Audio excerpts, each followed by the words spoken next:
here by Israeli authorities.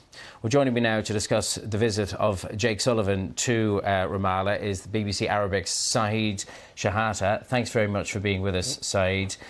Let's look at the backdrop now, with the US calling on Israel to scale down the war. What message do we expect Jake Sullivan to bring with him on his visit to Ramallah today? I think the message is the United States is on the side of a two-state solution, which is a dream and the hope for the Palestinian. And this was the Palestinians and the Arab world, the Muslim world, other people who calling for lasting peace. They want to hear that.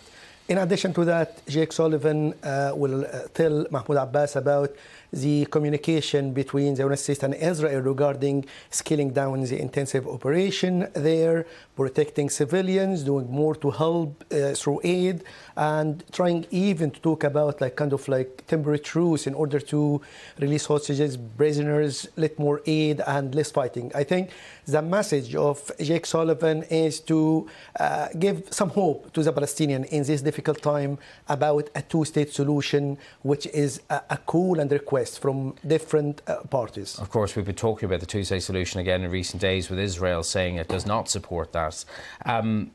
Hopeful, perhaps, that we are now talking about future governance of Gaza Strip. Washington certainly appears to be losing patience with the war and with Israel. Israel itself saying it expects the war to last several more months. How would you read the influence that the Biden administration has right now over Benjamin Netanyahu's government? The disagreement is clear and obvious. Mr. Biden said before, the Israeli government, the current Israeli government, is the most conservative government in Israel history. In addition to that, there is statements from within Israel about no accepting a two-state solution. So the situation or the position of Israel now is not to accept that. And even Netanyahu before said he will not allow Israel to repeat the mistake of Oslo. He didn't mention the details. The Israeli ambassador in UK said about a Palestinian state in the future, peace deal with Palestinians, said absolutely not. And Mr. Cameron, the UK foreign minister, said it's a disappointing. So there is disagreement between them.